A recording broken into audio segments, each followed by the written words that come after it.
오늘은 승리한 이후 기드온의 삶에 대해서 살펴보려고 합니다. 미디안과 아말렉을 몰아내고 자기 형제들의 복수를 마친 기드온은 그 후로 남은 삶을 왕처럼 보냈습니다. 물론 본인은 스스로 말하기를 여호와께서 너희를 다스리시리라고 말은 했지만 사실상 기드온이 왕으로 살았고 백성들도 또 그렇게 여겼습니다.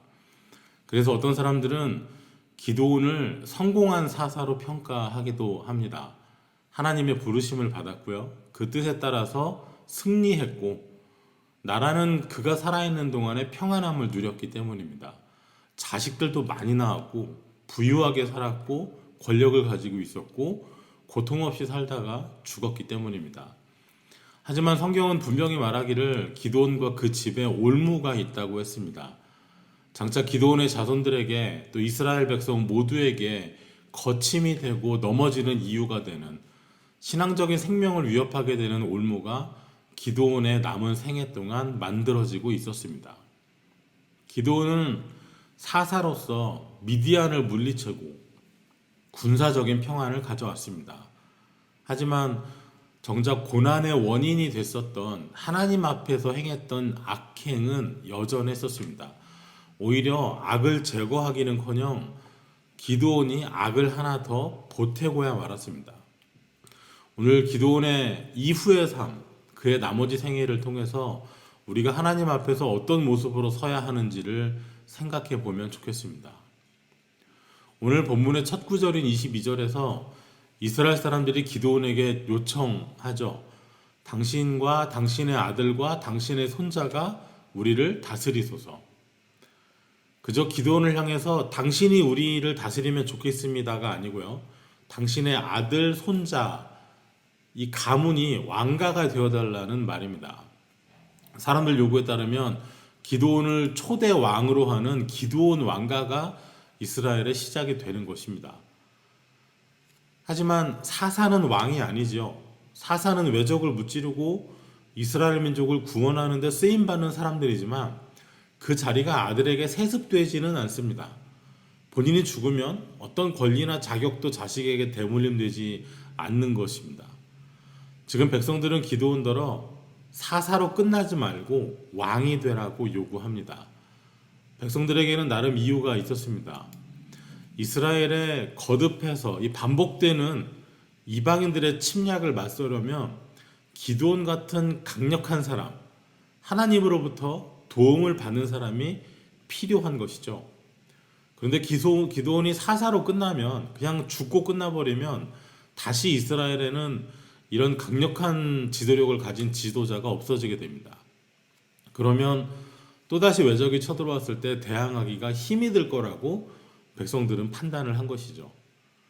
나라의 안정과 백성들의 행복을 위해서 이 가나안 땅에서 안전하고 제대로 살려면 왕이 있어야 한다. 이것이 이스라엘 백성들의 생각입니다. 백성들의 입장은 한편으로는 이해도 되고 또 합리적으로도 보입니다. 하지만 이 생각에 빠진 게 하나 있는데요. 바로 하나님입니다. 사사시대의 이스라엘 민족이 주변에 있는 이방 민족에게 괴롭힘을 당한 원인이 무엇이었던가요? 왕이 없어서가 아니죠. 하나님 앞에 악을 행했기 때문에 애굽에서 인도해내시고 가나안 땅으로 오게 하신 하나님을 버리고 이방의 우상을 섬겼기 때문이었습니다. 사사시대의 이 어려움 속에서 부르짖어 기도하면 누가 이기게 하시고 누가 구원하였습니까? 사사가 아닙니다. 하나님이, 사사를 보내주신 하나님이 구원하신 것입니다.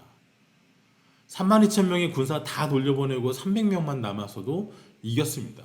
일부러 돌려보내라고 하셨습니다.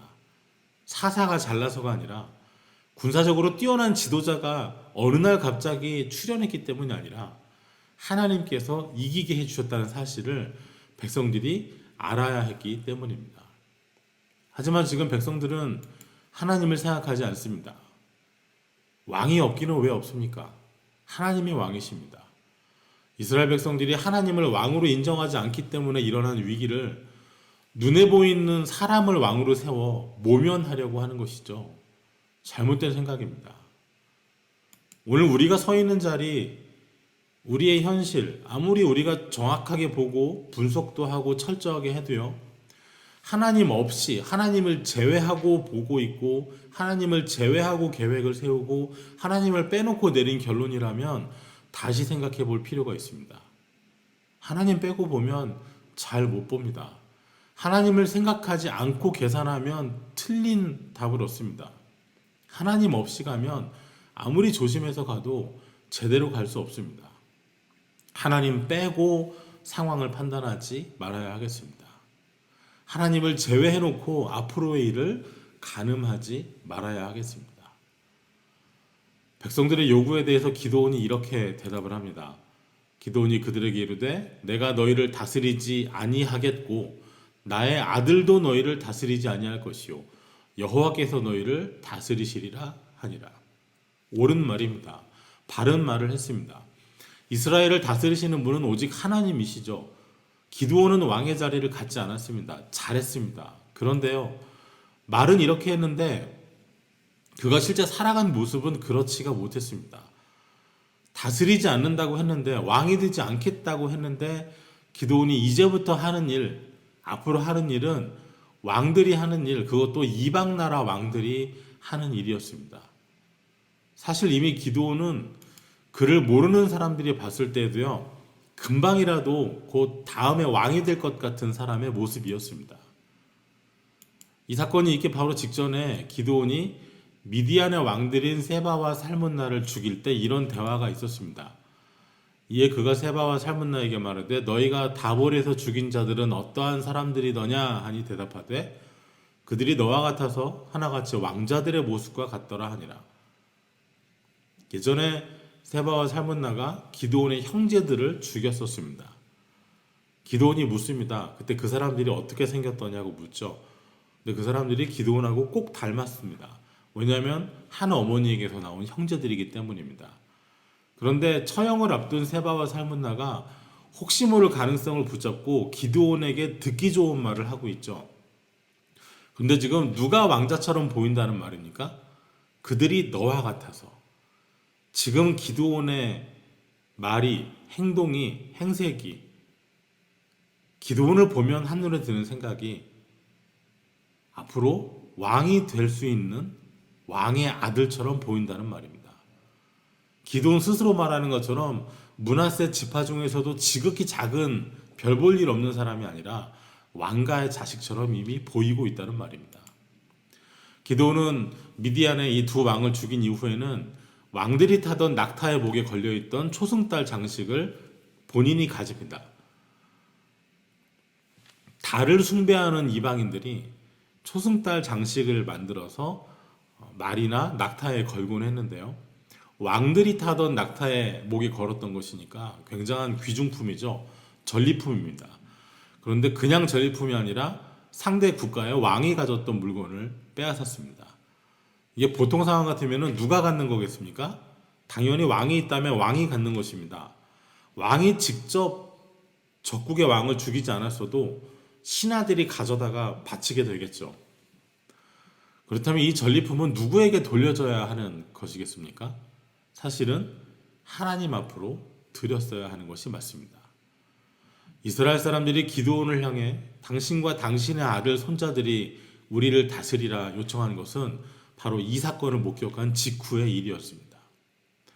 이미 왕처럼 행동하는 기드온을 백성들은 정말 왕으로 세우고자 했습니다. 기드온은 본인도 아니고 본인 아들도 아니고 하나님이 너희를 다스릴 것이라고 말은 하고 있지만 행동은 그렇지가 않습니다. 기드온이 백성들에게 한 가지 요구를 하는데요. 이 요구 역시도 왕이 자기 병사들에게만 할 수 있는 요구였습니다. 24절에 보시면 기드온이 내가 너희에게 요청할 일이 있다 합니다. 그러면서 탈취한 귀고리를 달라고 하는데요. 이 귀고리가 그냥 귀고리가 아니라 금으로 만들어진 것이었습니다. 물론 기드온이 표면적으로 너희가 싸워서 이기고 빼앗은 금 귀고리들을 나에게 달라 하지는 않았습니다. 하지만 금이죠. 굉장한 가치가 있습니다. 전쟁에 싸워 승리한 이들이 탈취물을 갖는 것은 싸운 병사들의 기본적인 권리였습니다. 그런데 그들에게서 그 탈취물의 일부를 달라고, 바치라고 할 수 있는 권리, 역시 왕에게만 있는 권리입니다. 하지만 백성들은 즐거이 드리겠다고 했습니다. 나는 왕 안 하겠다고 말은 하고 있는데 탈취물을 달라고 하는 기드온의 말이 백성들에게 어떻게 들렸겠습니까? 왕이 가질 수 있는 물건을 갖고 왕이 요구할 수 있는 것을 요구하고 있습니다. 폐물들, 미디안 왕들이 입었던 의복도, 왕들이 타던 낙타 목에 둘렀던 사슬도 기드온이 가졌습니다. 이미 기드온은 표면적으로는 왕이 아니지만 사실 왕처럼 행세하고 있습니다. 즉위식만 하지 않았지 지금 기드온은 왕이나 다름이 없습니다. 기드온이 가지고 있는 욕심이 여기서 끝이 아니었습니다. 기드온이 어처구니 없는 일을 하나 벌이는데요. 백성들에게 요구해서 받아낸 금으로 에봇을 하나 만듭니다. 우리 출애굽기 읽다 보면 청색, 자색, 홍색 이 갖가지 색깔로 뭘 만들죠. 가늘게 꼰 배실도 쓰고 금으로 짠 금을 얇게 만든 금실도 씁니다. 그리고 옷에 금으로 만든 방울도 달고 가슴에는 12지파를 상징하는 보석도 탑니다. 그것이 바로 에봇입니다. 제사장의 의복입니다. 그것도 제사장이 평상시에 입는 사복이 아니고요. 사적으로 입는 옷이 아니라 이 무슨 유니폼이 아니고요. 하나님 섬길 때만 입는 특별한 복장입니다. 그러니까 에봇은 기드온은 만들 이유가 없는 것입니다. 제사장만 필요한 것이니까요. 기드온은 제사장 지파인 레위 사람도 아닙니다. 므낫세 사람이잖아요. 그런데 에봇을 만들어서 제사장들 쓰라고 준 것도 아니고 본인이 사는 동네에 두었습니다. 금으로 만든 금실을 짜서 만들었겠죠. 이 제사장 의복 에봇은 그때부터 우상이 되어버립니다. 8장 27절에 보시면 기드온이 그 금으로 에봇 하나를 만들어 자기의 성읍 오브라에 두었더니 온 이스라엘이 그것을 음란하게 위함으로 그것이 기드온과 그의 집에 올무가 되니라. 아직 밟지는 않아서 내 발을 붙잡고 있는 올가미, 작동된 올가미는 아니지만 언젠가는 밟게 되고 이들의 발목을, 이들의 걸음을 넘어지게 하는 올무가 만들어졌습니다. 사사잖아요. 하나님 앞에 악을 행함으로 불행이 닥치면 그때 부르심을 받고 일어나서 그 어려움을 해결하되 내 능력이 아니라 오로지 하나님의 은혜였음을 모두에게 알게 하고 다시는 백성들이 하나님 앞에 악을 행하지 아니하도록 해야 하는 사사가 금으로 에봇을 만들어 본인이 가졌고 또 영적으로 무지한 백성들은 이것을 우상으로 섬기는데도 기드온이 이것에 대해서 아무런 조치도 취하지 않았습니다. 기드온은 이렇게 살았습니다. 이후에도 8장 30절 이후에 보면 기드온이 아내가 많았습니다. 그 몸에서 낳은 아들이 70명이라고 했습니다. 아들만 70입니다. 자식이 70명이 아니고요. 딸은 몇 명인지 이 시대에는 굳이 세지를 않았으니까요. 아들만 70명입니다. 아내가 정말 많은 거죠. 여자를 정말 많이 뒀습니다. 혹이라도 이스라엘의 왕이 세워지면 절대로 하지 말아야 할 일 가운데 하나가 아내를 많이 두는 것입니다. 말로는 하나님이 다스리신다 하였지만 본인은 이방 나라 왕들이 수많은 여인을 거느리고 사는 것 그대로 살았습니다. 첩도 있었습니다. 그것도 자기 집 가까운 동네에 있는 게 아니라 아주 먼 지역에 세겜에 첩이 살았습니다. 이것 역시 왕이나 할 수 있는 행위였습니다. 세겜에 있는 그 첩도 아들을 낳았는데요. 그 이름을 아비멜렉이라고 지었습니다. 이 이름의 뜻이 아주 중요합니다. 아비멜렉, 그 뜻은 나의 아버지는 왕이시다입니다. 이제 기드온이 가지고 있는 마음의 본색이 드러납니다. 차마 입 밖으로 내지 않았던 속마음이 여기서 나타납니다. 아비멜렉, 나의 아버지는 왕이시다. 아비멜렉의 아버지 기드온이 왕이다. 이 이름을 본인이 지었습니다. 말로는 아니라고 사양하지만 하나님이 다스리시는 나라가 되어야 한다고 했지만 사실상 본인이 다스립니다.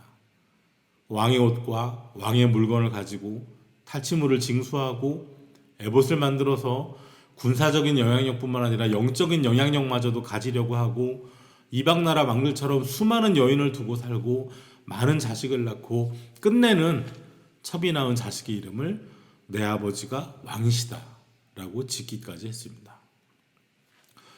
이 시대의 이스라엘 백성들 중에 기드온이 왕이 아니라고 생각하는 사람이 있었을까요? 이 시대 이스라엘 주변에 있는 나라 족속들 중에 기드온이 이스라엘의 왕이 아니라고 생각하는 사람들이 있었을까요? 물론 평온했습니다. 기드온이 살아있는 40년 동안 그 땅은 아주 평온했습니다. 7년 동안이나 이스라엘을 괴롭혔던 미디안은 이제 이스라엘 자손 앞에서 복종한다고 했습니다. 하지만 이 평온함이 전쟁이 없고 숨어서 타작을 하지 않아도 되고 파종할 때도 안심할 수 있는 이 평온함이 하나님 앞에서의 평강은 샬롬은 결코 아니었습니다. 겉으로는 평온해 보이지만 사실 기드온이 저지른 죄로 말미암아 발 딛고 서 있는 그 자리가 밑바닥이 점점 얇아지고 있었습니다. 기드온이 사실상 왕으로 살아가고 있을 때 이미 백성들은 하나님이 아니라 금실을 짜서 만든 에봇을 우상 숭배하고 있었습니다. 백성들이 정말 섬겨야 하는 대상은 보다 북쪽에 있는 실로에 있는 성막이 거기 있는 제사장들이 있는 그곳에 가서 실로에서 하나님께 경배를 했어야 합니다.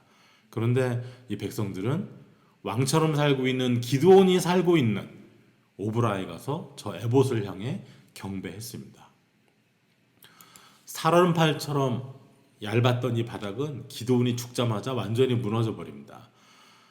기드온이 죽은 후에 그 본인 가문에도 큰 재앙이 닥치는데요. 이 70명의 아들들이 단 한 명을 제외하고 모두 한 자리에서 죽임을 당하게 됩니다. 이들을 죽인 사람은 다름 아닌 기드온이 세겜에 있는 첩에게서 낳은 아들 아비멜렉이었습니다.